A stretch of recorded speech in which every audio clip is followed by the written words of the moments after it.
legislation that addresses this issue. Well, can I just reassure the Honourable Lady that there is work going on in this space? My ministerial colleague from DWP is looking at this and will be updating the House shortly. Hannah Barbell. Number 6, please, Mr Speaker. So stay. With your permission, Mr Speaker, I will answer questions 6 and 9 together. The government has taken numerous steps to tackle both gender and racial inequality in the workplace, as seen from the comprehensive actions outlined in our landmark Inclusive Britain strategy, as well as various initiatives to support women in the workplace. As outlined in our Inclusive Britain report, we are working towards a new voluntary inclusion confidence scheme to support employers on clear, manageable advice on effective diversity and inclusion interventions. Hannah Barbell. Thank you very much, Mr Speaker. Like most things in this place, this government's policy on parental leave is in the dark ages. Research by Pregnant and Screwed shows better paid parental leave for all parents would bring greater equality in the labour market, yet this government seems dogged in its determination to stand still. So why is this government blocking greater gender equality in the workplace? So stay. Mr Speaker, I completely disagree with the Honourable Lady. This government has done more than any other in order to promote gender equality in the workplace, including bringing in policies such as shared parental leave. We have also brought in things like extended redundancy protection for those on maternity leave and introduced carers leave, and we're supporting legislation to strengthen the protections against harassment in the workplace. Adam Kayser. Mr Speaker, a new report from the Fawcett Society shows how the motherhood pay penalty, when mothers with 2 children take home 26% less income than women without children, impacts a woman's income and earning power throughout her working life and compounds the effects of the ethnicity pay gap. So will the UK Government tackle this by making flexible working the default and introducing mandatory gender and ethnicity pay gap reporting?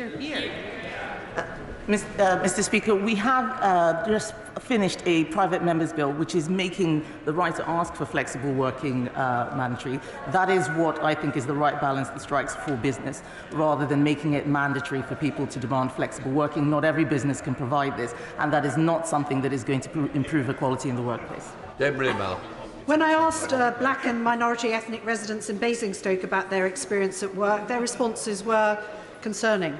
And I've been working especially with our local employers, our big local employers, the Local Education Authority and the NHS, to tackle the issues.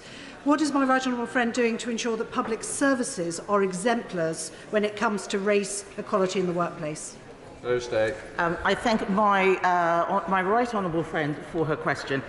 If she sees the work that we put into our Inclusive Britain strategy, she will see that almost everything that is in action is about the public sector. There is so much that we can do in order to promote racial equality in the workplace, but we need to do this in a way that is fair and transparent as well as universal. The Equality Act protects characteristics and not groups, and if she would like to work with me on any specific initiative, I'd be very keen to hear more about what she's been working on. Come to SNP spokesperson Kirsten Oswald. Mr Speaker, there are growing concerns over new technologies such as artificial intelligence and automation software being used in recruitment and employment, with studies showing that AI perpetuates bias across gender, race, age, disability and dialect and regional differences of speech as well. So what recent assessment has the Minister made of the equalities impact of AI use in recruitment and in the workplace, and has she raised this with Cabinet colleagues? Yes, I have raised it with Cabinet colleagues. In fact, I had the meeting with the Chief Government Science Officer just last week on this issue. It is a concern that AI can embed bias, and that means that we need to look at the data sets and the large language models that are informing the AI that is being used. The equality impact assessments, of course, apply for the public sector equality duty. Much of AI is being done in the private sector. We will do our part, but if there is any specific, as I say, I'm very keen to hear from members about specific initiatives which they think can help. We now come to topicals, Dame Maria Miller. For one, Mr Speaker. Thursday.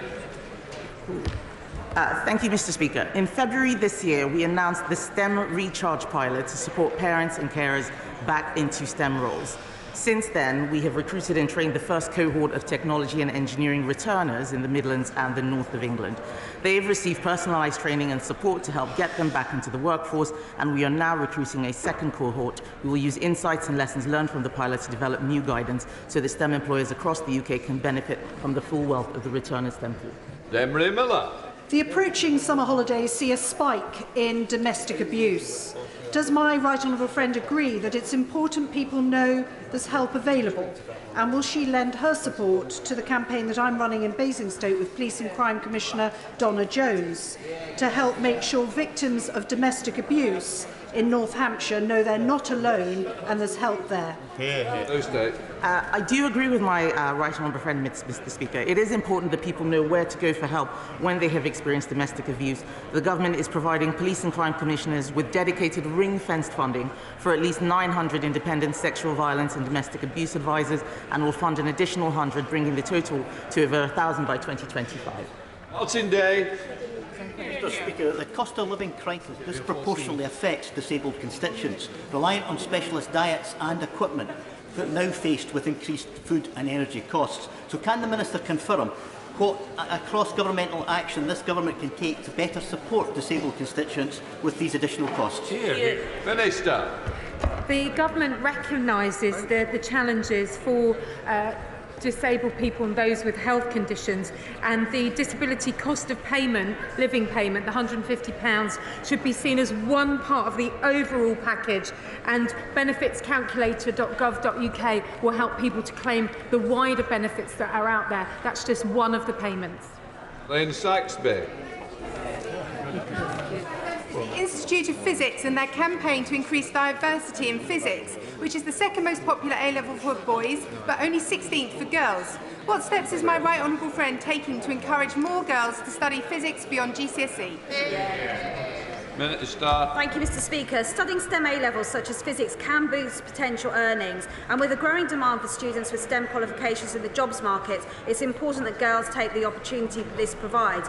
We are therefore working with the Department for Education in funding an Inclusion in Schools project, which is designed to increase the uptake of A-level physics from students in underrepresented groups, including girls.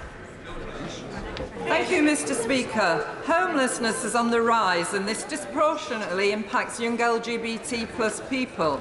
The Youth LGBT+ Homelessness charity AKT has reported a 58% increase in new referrals over the last 4 years. So will the Minister work with Cabinet colleagues to better understand the specific challenges of people in this community facing homelessness and look at what more can be done to support them? Minister. Mr. Speaker, the Honourable Lady raises a very, very important point, and I'm pleased to say and report to her that I have met with colleagues in DLUC, and we have held a round table to discuss exactly those issues.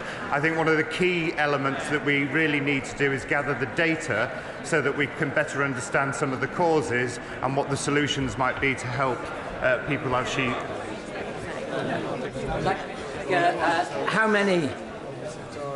How many discussions has the Secretary of State had with Department of Education colleagues about forthcoming guidance on trans-identifying children?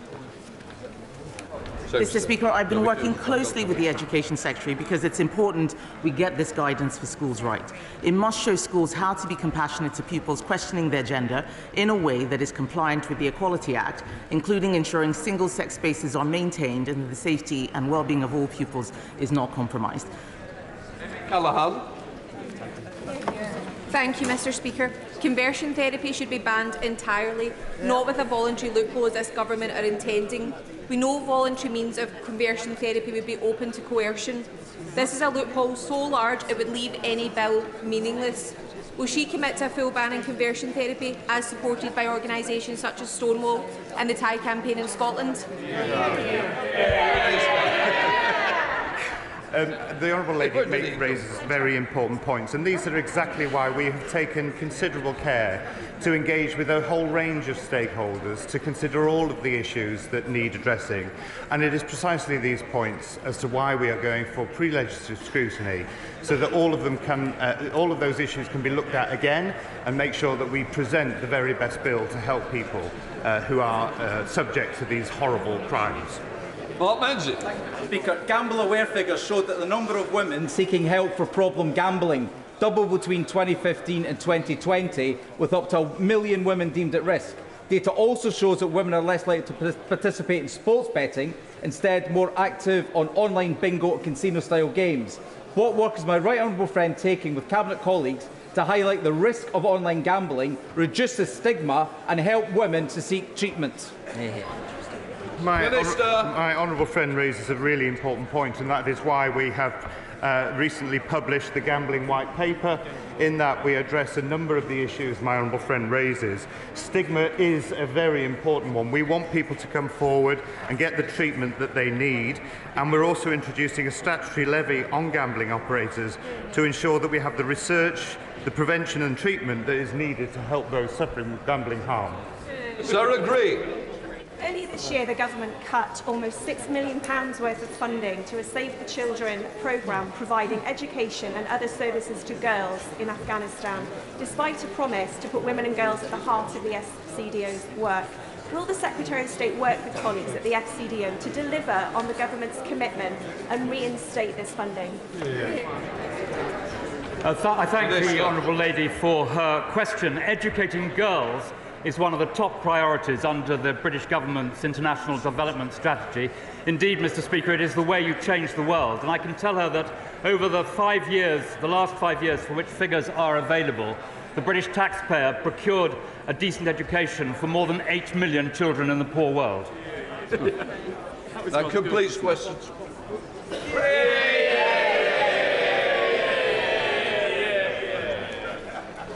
We come to questions to the Deputy Prime Minister.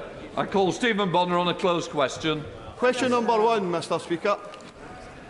Deputy Prime Minister. Mr. Speaker, I have been asked to reply. Global oil prices have remained largely stable this year. This has not changed following the announcement of additional production cuts by Saudi Arabia and Russia. We expect the impact of the cuts will be mitigated by the increase in supply from other producers and a decrease in global oil demand, as we have seen previously. Stephen Bonner. Speaker, if we want to insulate ourselves from future price rises, then we need to invest in a greener future. The United States gets it. They've committed $370 billion on net zero energies. The EU, they get it. They're set to match that figure. And in Scotland, we get it. We have the ambition to lead the world on renewable energy. We have the energy, but we do not have the power. So why is Westminster trying to block Scotland's path to a safer, greener future? Deputy Prime Minister. Well, Mr. Speaker, we of course will continue to invest in renewables, but I would say to the party opposite, we should also invest in our energy independence, and that means investing in the North Sea. If we fail to invest in the North Sea, we'll be more reliant on foreign producers and we will have higher carbon emissions as we import from elsewhere. Craig McKinley. Question 2, Mr. Speaker. Deputy Prime Minister. Thank you, Mr. Speaker. Mr. Speaker, my right honourable friend, the Prime Minister, is in Vilnius attending the NATO summit. This summit is an opportunity to build on the work we have done over the past year, strengthening NATO and supporting Ukraine. Mr. Speaker, in addition to my meetings in this House, I shall have further such meetings later today. McKinley. Mr. Speaker, New Labour's old mantra used to be education, education, education. Its new one seems to be tax education, tax education, tax education. Does the Deputy Prime Minister share my disgust at Labour's plans to tax education and choice, which could lead to 40,000 pupils being sent into the state sector with the cost to the taxpayer? I have a number of English language schools in my constituency, and they are concerned that this will apply to them as well as tuition, out-of-hours tuition, and sports training additionally. Does the Deputy Prime Minister object to these measures as strongly as I do? Deputy Prime Minister. Yes, well, once again, we have seen from the Labour Party them putting the politics of envy above the interests of children in this country. And as my honourable friend rightly highlights, recent analysis shows this could lead to over 40,000 pupils leaving the schools they're in, placing further burdens on existing schools and costing £300 million. We now come to the Deputy Leader of the Opposition, Angela Rayner. Thank you, Mr. Speaker. And I know you're a keen historian, so I looked up the last time a Prime Minister missed 2 sessions in a row with other engagements, which was March 1996. And I'm very proud to be filling the boots of Lord John Prescott. But I think it's safe to say he's no Heseltine, Mr. Speaker. Why is it, John Prescott asked, that in Tory Britain, tens of thousands of families are facing repossession, negative equity and homelessness? And can he tell us, 27 years later, why I'm having to ask the same question? Deputy Prime Minister. Well, clearly the Right Honourable Lady did not listen to my previous comments. The Prime Minister is at NATO. Of course, that wouldn't be a problem if she'd had her way. Her old boss wanted to abandon Ukraine, abolish the army and withdraw from NATO, and he certainly wouldn't be going to any summit, Mr. Speaker.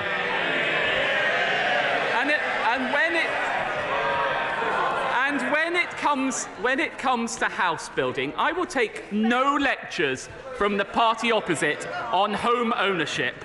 My parents would not have been able to buy their own home if it were not for Margaret Thatcher and the reforms introduced by her government, and this government is building on those with record house building. Angela Rayner. Mr. Speaker, I think he's taken lessons from the former Prime Minister on telling the facts. The last Labour government worked hard to dramatically reduce the number of children in temporary accommodation. But under the Tories, the number of homeless children has risen by 75%. I'm proud of our record on tackling child poverty. Does the Right Honourable Gentleman feel ashamed of his? Deputy Prime Minister. I'll tell you what this government has done. We've lifted 400,000 children out of child poverty. We have introduced the national living wage, something the party opposite totally failed to do, and increased the national living wage by the largest amount ever, meaning £1,800 for working people, and cutting their taxes by doubling the personal allowance. That is the surest way to ensure we lift people out of poverty, and would never have happened with the party opposite. Angela Rayner. Mr. Speaker, it's like the ghost of Prime Minister past is still here. And I tell the Right Honourable Gentleman that he should be careful about the stats he used, because the Children's Commissioner warned the other Prime Minister about peddling false narrative on child poverty around those figures. The truth is, rising bills and soaring mortgages and plummeting real wages are pushing more and more families to the brink. Those already struggling are being hit hardest by the Tory mortgage bombshell and rising food costs. So can he tell us how many primary school children have been pushed into poverty since his government took power? Deputy Prime Minister. I would say to the Right Honourable Lady, it is this party, not the party opposite, which extended free school meals to all 5-, 6- and 7-year-olds, something the party opposite failed to do, and it sits alongside many measures we are taking to help people with the cost of living. We are paying half of families' energy bills last winter, funded by our 75% windfall tax, freezing fuel duty, helping families with childcare, and delivering on our pledge to reduce the debt. It may come as a surprise to the Right Honourable Lady, but balancing the books means more than working out how many more millions to take from her union paymasters. Angela Rayner. Mr. Speaker, once again, he talks about balancing the books. His party crashed the economy. And he seems to be completely oblivious to what it's like for working people in this country at the moment. New research out today shows that 400,000 more primary school-aged children are growing up in poverty since his government came to office. Why does he think that is? Deputy Prime Minister. I would take absolutely no lectures whatsoever from the party opposite about how we help children in the most need.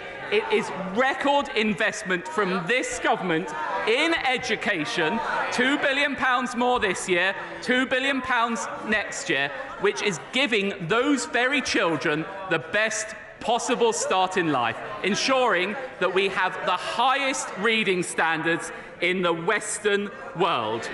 And I have to say to the Honourable Lady, listen, her leader says he hates tree huggers. They seem very keen on hugging that magic money tree. Angela Rayner.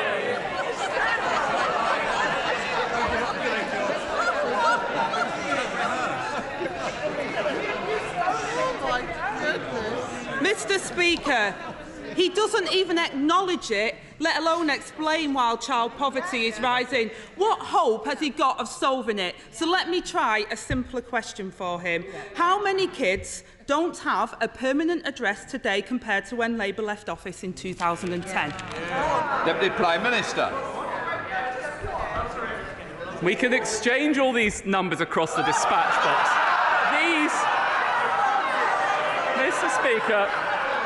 Mr. Speaker, these are the numbers that matter. There are 1.7 million fewer people in absolute poverty under this government, 400,000 fewer children, 200,000 fewer pensioners and 1 million fewer people of working age, because the single best route out of poverty is a job, and record numbers of people, 4 million more people under this government have got a job. That is the difference between this party and the party opposite, who always leave office with unemployment higher. Angela Rayner. Mr. Speaker, what matters is what people feel every single day at the moment, who are going to work and can't afford their mortgage, can't afford their rent and can't afford their bills because of this Conservative government. There are 55,000 more children without a permanent address today compared to when they took office 13 years ago. We've gone from a Labour cabinet focused on tackling child poverty to Tory ministers who won't even admit the problem. Just like the Question Time in March 1996, they can only offer excuses and not answers. Lord John Prescott said to Lord Michael Heseltine that day, "How can the right honourable gentleman be so complacent in the face of sheer misery created by his government's policies? 27 years on, why are we asking the exact same thing?"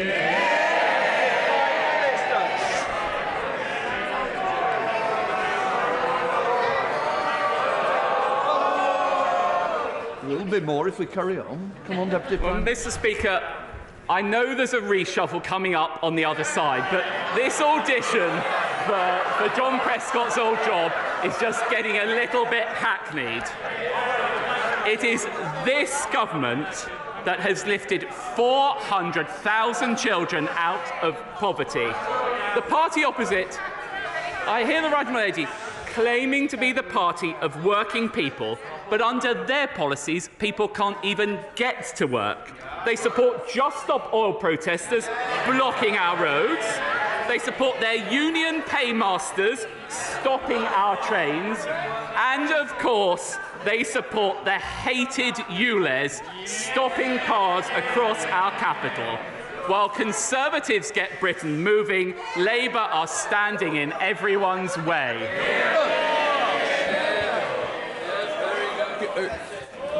Mr. Speaker,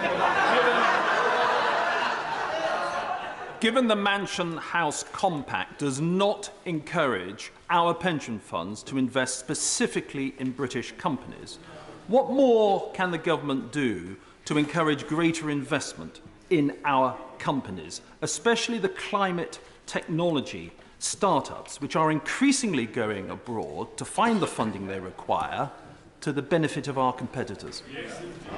Deputy Prime Minister. Well, I think my honourable friend raises a very important point about both start-up capital and ensuring that we get more money to high-growth companies. I would say that the Chancellor's Pension Compact is a very important step forward and will unlock £75 billion of additional investment. I'm quite confident large amounts of that will go to UK companies, and that sits alongside measures such as the Edinburgh reforms to financial services, again, which will help improve financial services in this country and unlock money for those industries. SNP Deputy Leader Murray Black. Thank you, Mr. Speaker. Last month, the Deputy Prime Minister dismissed warnings from these benches that mortgage rates were nearly back to where they were after the disastrous mini-budget. This week, mortgage rates have surpassed those levels. How high do they need to go until he and his government takes it seriously? Deputy Prime Minister. Mr. Speaker, the Honourable Lady knows, people around the world know, that the driver of higher mortgage rates is higher inflation. And higher inflation is caused by Russia's invasion of Ukraine and the post-COVID supply chains. But what we have to do is make sure we halve inflation. It's only by getting inflation under control that we will be able to get mortgage rates down, and that requires discipline. Discipline on spending, discipline on public sector pay, and discipline on energy supply, all of which is lacking from that party. Murray Black. The Bank of England predicts that mortgage payments will rise by at least £500 for 1 million households. The Prime Minister says that people need to hold their nerve. The Chancellor said just last night that mortgage holders should just shop around. Speaking of his own party, the member for South West Devon said, if the circus doesn't stop by Christmas, it's over. Does the Deputy Prime Minister understand that people can't afford to wait until Christmas and that they need help right now? Deputy Prime Minister. Mr. Speaker, the fundamental thing we have to do is to halve inflation. That is an approach that the IMF, quote, strongly endorses, because higher inflation drives higher mortgage rates. But that's not all we are doing. With the Mortgage Charter, signed up by 90% of mortgage providers, we are giving people help to extend their terms, to go interest only, and to reduce their monthly payments. Now, that action is supported by Martin Lewis, a real money-saving expert, unlike the big spenders on those benches. Stevenson. Last year I visited Abbeyfield House in Wentzfield, and I was impressed by this model of assisted living for older people that gave them the independence of a self-contained flat but the ability to eat and socialise together. I was deeply concerned to hear that a consultation is underway to close the Abbeyfield House in Wentzfield, and I went back to speak to older people. They unanimously want to stay there. Abbeyfield is a charity. His Majesty the King has been patron for 40 years now. It cannot meet the cost of updating the estate to meet environmental standards. Will my right honourable friends meet with me to see what support government can offer to Abbeyfield so that my residents don't have to leave the homes they love?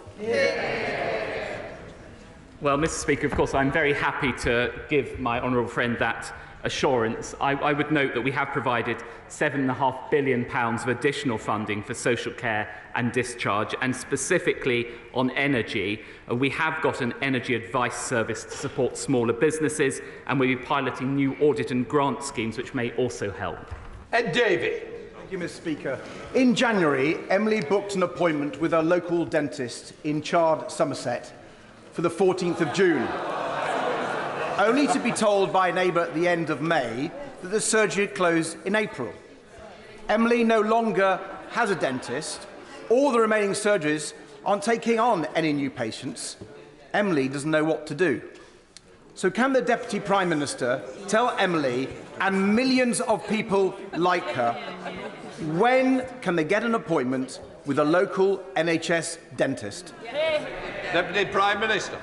Well, the right honourable gentleman may have missed, but our NHS workforce plan is investing an extra £2.4 billion into training and retaining crucial NHS staff, including dentists and GPs. And actually, the number of dentists will rise by 40%. And I would say to people across that constituency that the best way they can ensure better services for their NHS is to vote for Faye Purbrick the Conservative candidate. Charles. Mr. Speaker, could the Deputy Prime Minister let us know when we can expect allocations from the Levelling Up Fund round 3? And when it comes, will it be true to the Prime Minister's pledge that all parts of the country will benefit, including the South East and most particularly the very deserving town of Andover? Deputy Prime Minister. Well, as well as being an excellent minister, I know how committed my right honourable friend is to the town of Andover. We will shortly be announcing the new approach to the third round, and further details of this approach will follow shortly. Pete Wishart. Mr. Speaker, there's some things you encounter in political life that's certain to horrify, appall or sicken you. But I don't think I've ever seen anything quite so grotesque as the painting over of Mickey Mouse on a children's mural, as was done by the Home Office in a detention centre in Kent. Now, no minister so far has roused the necessary compassion or concern to speak out about this. So can I ask the Deputy Prime Minister to look into the deeper recesses of his soul and just simply condemn it? Deputy Prime Minister. I'll tell the honourable gentleman what real compassion looks like, and that means stopping the vile people smuggling trade across the Channel, condemning women and children to death. This government is taking action to deal with it with our Stop the Boats bill, and that party shamefully 18 times last night voted against it. Thank you, Mr. Speaker. Thank you. On these benches, we know, as the party of aspiration, the importance of home ownership. According to a recent estimate by Barclays Bank, it now takes an average of 8 years for the average first-time buyer to save for a deposit. And in parts of London and the South East, it can be longer than that. What is the Deputy Prime Minister and the government doing in order to improve the prospects for younger people who want to own their own homes? Prime Minister. Well, I know what a passionate champion of this issue my honourable friend is. It is actually the case that almost 850,000 households have been helped purchase a home since 2010. And actually in 2021, the number of people getting onto the property ladder for the first time was at a 20-year high, thanks to initiatives such as First Homes and the Help to Buy scheme. Of course, that stands in contrast to the party opposite, who oversaw the lowest level of house building since the 1920s. Catherine Smith. Thank you, Mr. Speaker. With rising ticket prices, many of my constituents find they can get the best value fare by going to the staff ticket office at Lancaster Station. It's perhaps why so many of them have signed my petition to save staffing at Lancaster Station. So can I ask the Deputy Prime Minister, is the closure of ticket offices just yet another cost of living bombshell hitting my hard-working constituents? Deputy Prime Minister. Well, it is important that the railways continue to reform after the record amount of money that we gave them during COVID. I would gently say to the honourable lady that if she's concerned about her constituents getting anywhere on the railways, she should condemn the totally unjustified strikes which close them down week after week. Give forward. Thank you, Mr. Speaker. 4 summers ago, the unprecedented climate change-driven heat wave caused irreparable damage to Chelmsford's flyover. And since then, people from all across Essex have been stuck in Chelmsford, traffic jams, wasting time, hitting our economic growth. We badly need a new junction at the Army and Navy, but the funding decision has been stuck in Whitehall.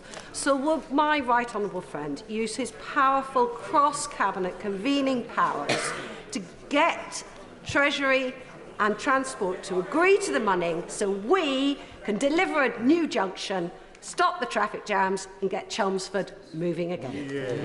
Deputy Prime Minister. Well, I know how powerfully my right honourable friend makes the case for this scheme, and she has done so once again in the Chamber.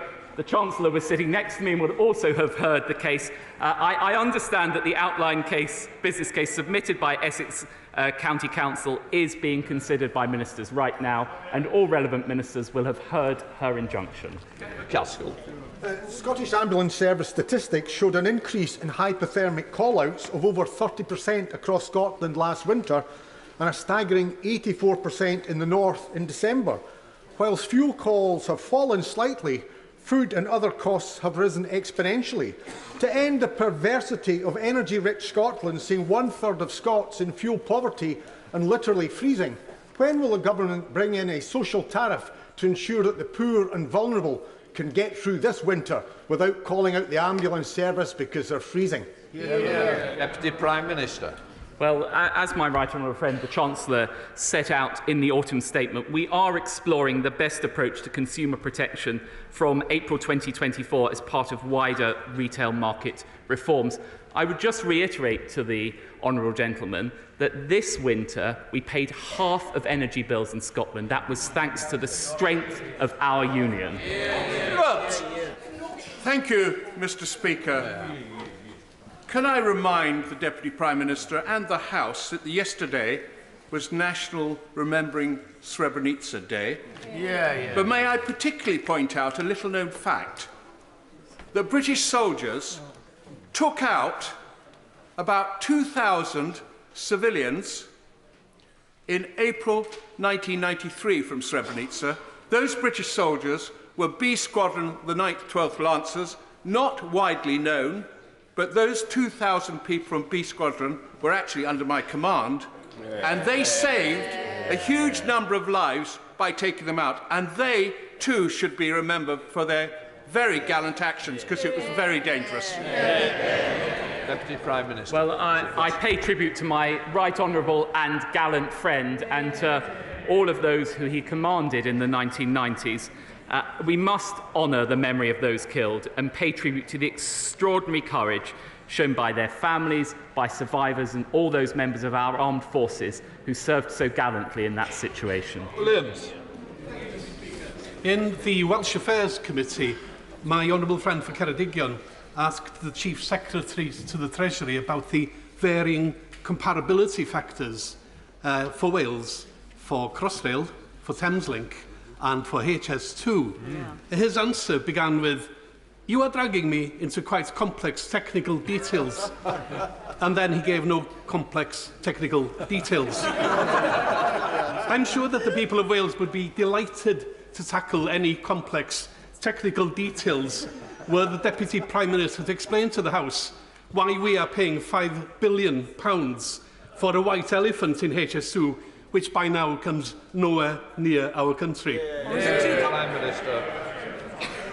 Well, it is thanks to the strength of our United Kingdom that record sums are going to Wales under the Barnett consequentials. Indeed, in the spring budget, we increased devolved administration funding by £630 million. That included £180 million for the Welsh Government. So we're ensuring resources are going to Wales so they can enhance their transport infrastructure. Duncan Baker. Thank you, Mr. Speaker. If it wasn't so serious, it would be comical. However, in Horning on the Norfolk Broads, I have a whole area totally cut off from having a mobile signal, wait for it, until August, because of nesting seagulls taking up residency in the new telecoms mast. Gulls are protected, the nest can't be moved, but let's say a family holidaying on the Norfolk Broads gets into distress this summer, they will not be able to make an emergency call, which could be life-threatening. Would the Deputy Prime Minister please help me call on Natural England to be sensible and make sure that for public safety reasons we can get a mobile phone mast working in a prime holiday location? Well, we all love the diversity of wildlife in this country, and particularly on the North Norfolk coast that he represents, but I think he makes a very strong point about the balance between that and ensuring people have access to modern communication facilities, and I shall certainly take it up with Natural England. John Speller. Day in, day out, the public and businesses are hit by endless chaos and confusion across government departments. For them, clearly, Britain isn't working. Now, if I can paraphrase the Deputy Prime Minister earlier, we know there's a reshuffle coming up on their side. So, can he tell us, is this down to obstruction and incompetence in the civil service, or is it rather that so many of their ministers are just not up to the job? Deputy Prime Minister. Well, I think you can see from the record of this government, whether it's cutting NHS waiting lists, whether it is record funding for our schools and hospitals, we have an excellent team that will continue to serve. All homes!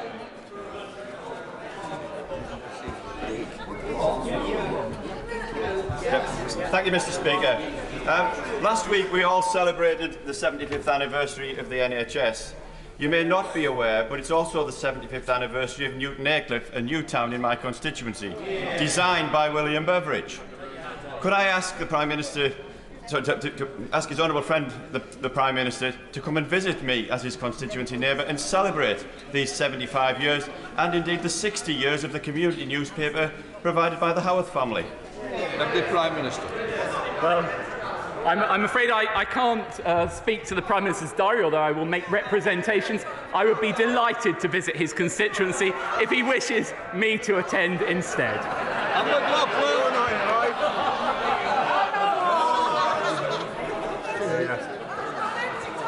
Thank you, Mr. Speaker. The day I had to phone my bank and tell them that I was having difficulty paying my mortgage was one that has lived with me for years. What I found was that because my income was so low at the time, ironically, I was not eligible to switch to interest only or get any help. I never want my constituents to feel the terror and abandonment that I felt that day.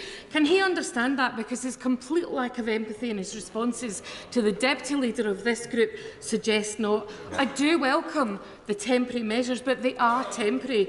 This is a mortgage crisis that's been 2 years in the making. Does the Prime Minister and himself really think they're going to fix it in 12 months? Prime Minister. Well, of course, it's deeply, deeply disturbing, upsetting and worrying for anyone to contemplate losing their home. That is exactly why my right honourable friend, the Chancellor, has introduced the Mortgage Charter, now signed up by 90% of the mortgage market, which will provide support for people. In addition to that, I would say that after 3 months, people on universal credit can also apply for further support. Jonathan Gullis. Thank you, Mr. Speaker. A government survey has shown that 75% of British businesses support improvements to the UK's sick pay system. And yesterday, my right honourable friend, the member for South Swindon, launched a report alongside WI Economics and the Centre for Progressive Change with ideas on how that could be done. So will my honourable friend make sure that we get a meeting with the Chancellor to see what ideas can be put ahead of the autumn budget, which will also have an economic boost of £4 billion to the UK economy? The Prime Minister. Well, my honourable friend, as ever, has made a very strong case. The Chancellor is sitting next to me, and I'm quite sure he would be delighted to meet with him. Dan Carden. Thank you, Mr. Speaker. The forced isolation of people in care homes and hospitals from their loved ones since the beginning of the pandemic and its terrible consequences, as well as the many who died alone, has left a profound trauma. We've learned the hard way that the care of a loved one is not an optional extra, it's a central part of dignified care. My Care Supporters Bill would guarantee this fundamental right. And while the government recognises there's a problem, its recently announced consultation relates to visiting and not a legal right to a care supporter at all times. So would the Deputy Prime Minister speak to the Prime Minister about bringing forward legislation in the next King's Speech? Deputy Prime Minister. Well, I think the honourable gentleman is right to highlight the need for care supporters to be able to have that kind of access, and I will take away the points that he has raised and raise them with my ministerial colleagues. Karen Bradley. Thank you very much, Mr. Speaker. You know the value of interparliamentary relations, and in particular the Interparliamentary Union, which was founded nearly 135 years ago in this place. And we are very honoured this week to be joined by the President of the Interparliamentary Union, Mr. Duarte Pacheco. Would my right honourable friend join his campaign to get the USA to rejoin this very important international organisation? Question. Well, as my right honourable friend knows, the United Kingdom was a founding member of the Interparliamentary Union, and I would very much like the United States to rejoin, and I'm very happy to help make that case. We're a Hobbs. Thank you, Mr. Speaker. Not a day goes by without serious sexual harassment allegations in organisations up and down the country. My private member's bill on workplace protection from harassment could go a long way to address some of these serious issues, and indeed the bill has full government support. However, it is currently stuck in the other place. But a compromise is now in sight to amend the bill so that it can pass through the House of Lords. Our rules require that any amendment made in the House of Lords need to come back to the House of Commons. Will he ensure that a small amount of government time is made available in this place between now and the end of the parliamentary session to ensure that this important bill will become law? Deputy Prime Minister. Well, as the honourable lady knows, we have supported the bill. We are working on the bill, and my right honourable friend, the Equalities Minister, is very happy to meet with the honourable lady to discuss the measures further. That completes Deputy Prime Minister's question. Just let the room clear a little.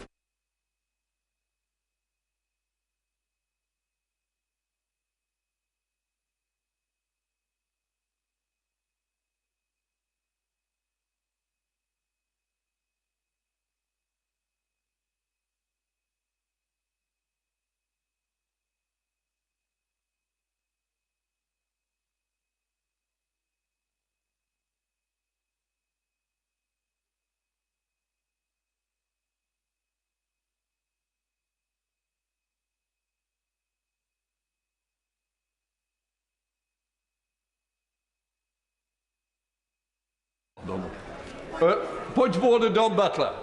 Thank you, Mr. Speaker. Mr. Speaker, I don't know if you're shocked, but I am. The Deputy Prime Minister had an opportunity to correct the record today where he misled the